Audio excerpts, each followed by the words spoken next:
Okay, I'm here with Jason Blevins from thepaintedlines.com as well as ESPN Radio. You cover the Sixers, and so I figured you're the perfect person to talk to learn more about Josh Richardson, who the Mavericks just acquired via trade. The first thing I wanted to ask you was actually just how you felt when you first heard that he was getting traded. Were you sad? Were you indifferent? Like, what did you think? Yeah, that's a good question. I think that we in Philly had a sense that really, even in the bubble, that Josh was probably playing his last year, his only year in Philadelphia. So it wasn't a surprise. I think Dallas had not been on the radar, but when you looked at the deal itself, it really was a talent for fit trade. I think it's a really good destination for Josh, who's a really good guy and a really good basketball player. He is a guy who talked a lot about accountability, and let's face it, the Philadelphia 76ers had a ton of talent, but they didn't fit very well. And so he had been pretty vocal, so not a lot of surprise. I'm pleased that he's going to a situation where I think he can really thrive.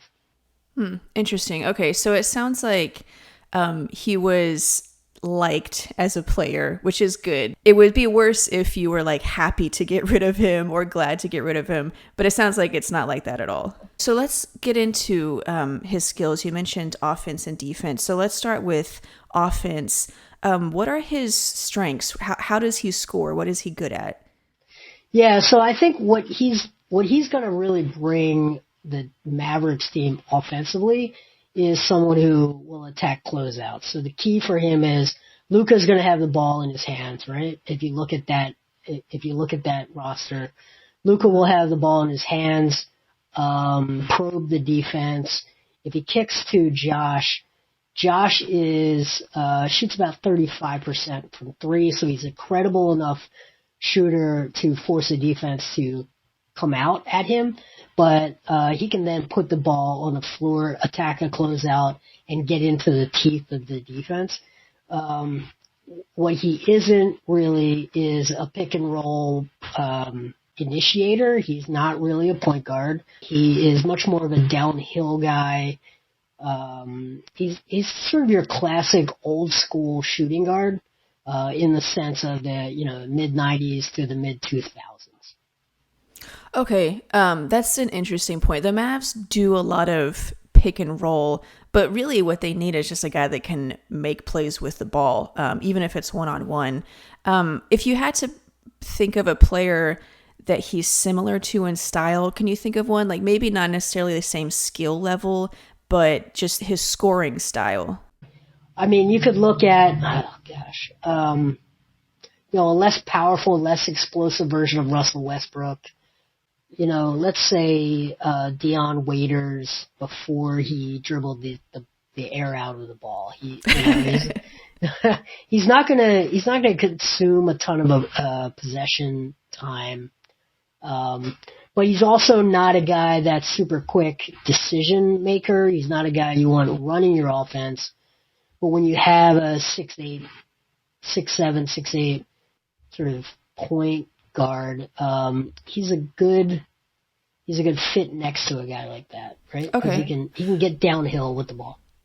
Okay, so would you say he's like a secondary scorer, or is that too much for him? Would you make him like your third option on offense? Well, I think he's a really good third option when you look at Porzingis and Luka. So, he's kind of your tertiary option offensively. But on the defensive end, he's pretty versatile and gives you a lot on that end. And I think that's, quite frankly, where Dallas needs someone. Okay, so let's talk about his defense. How good of a defender is he? What is he like on defense? Yeah, so he's a 6'6" guy with a 6'10" wingspan. He can defend. He's not a guy that's going to get hunted. He can certainly defend on his own. He's certainly a credible man defender in in, anyone under sort of your 4-man style. So you can put him on, guys that are 6'7" or below, and he can be a certainly credible man defender in those areas. You talked about him playing with Luka, how it's a good fit. That was one of my questions, is what do you think is his ideal role on a team? Either just, from what you know of him, maybe what you know of the Mavs, where do you think he fits in best, or what would be the best use of his skill? Yeah, I think so Luka pretty much operates at the top, right? The top of the arc. Yeah. Breaks a guy down, and I think Josh operates pretty well from the wings and then can attack closeouts on a kick out. The key really is to give him as many simple options as possible. Once he gets into the paint, you want to give him some drop-off options, some dump-off options, so that he's not settling for the 14, 15-foot difficult pull-ups. But really, that's what you're looking at, right? You're looking at an above-the-break kind of player who is a kick-out option that attacks closeouts and puts the opposing defense into scramble mode. That's what you're hoping for. But I want to be clear, like he's not really a point guard, right? So he's certainly a secondary ball handler. That makes sense. I mean, it makes sense why the Mavs would want him, because Luka is obviously running the offense, but what they needed was a secondary ball handler. So it sounds like he fits in that role perfectly. Do you think, I asked some Mavs fans on Twitter what they wanted to know about him. Some of them were concerned about consistency. Was that an issue in Philadelphia? Well, he had a couple of lingering injuries. I don't think consistent effort or concentration was ever an issue. I never saw that. In my interactions with him, really from the summer, before training camp, through camp, and through the season in the locker room, he's a very even-keeled, very cool customer. I never saw highs and lows emotionally. So while his ability to knock down shots wasn't super consistent, level of effort was always there. Concentration was always there. No, I wouldn't worry about Josh being someone you can't count on night in and night out. He's pretty even-keeled personality. Okay, that's good to hear. Okay, I think my last question, do you think that Josh's game will change any with Luka? Is there any way that you think being in that system will make Josh better, or should we expect maybe the same numbers or maybe less because of how his role changes? What would you say? No, I like the fit from a number standpoint. I think you can expect a little bit more. He's probably a 15, 16 point per game guy. His efficiency will probably increase a little bit because Luka has a different gravity than Ben Simmons. I think they have similar passing ability, but Luka can hit that James Harden step back that Ben Simmons, quite frankly, just can't, which changes the geometry of the opposing defense. So I think there's some upside to his raw production, but really I think you're going to see the benefits on the other side, where Dallas was trying to just outscore folks last season. I think you've now got a guy who can't be hunted on defense and can sort of be stout on that end. Not a big turnover creator, but I think that the net rating is what you're going to see a benefit to versus the offensive rating. So I think he's gonna help you in subtle ways.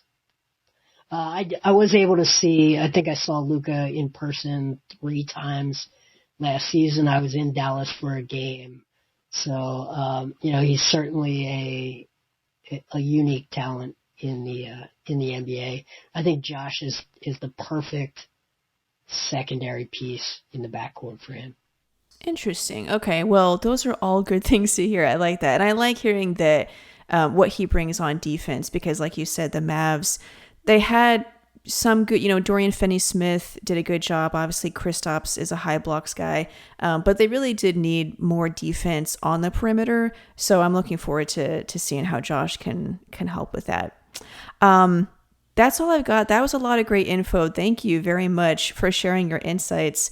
Do you want to tell people where they can find you if they need Sixers news, or if they want to ask more questions about Josh Richardson, where they can find you online? Sure. So I'm at on Twitter, J Blevins NBA. On Twitter, we have on our website is thepaintedlines.com. We do sports, NFL, NBA, all four major sports plus the MLS, and our YouTube channel, The Painted Lines. We do a bunch of draft content. We do a bunch of NBA stuff for our YouTube. So The Painted Lines is our platform, and appreciate you having me on. Yeah, awesome. Thanks for being on.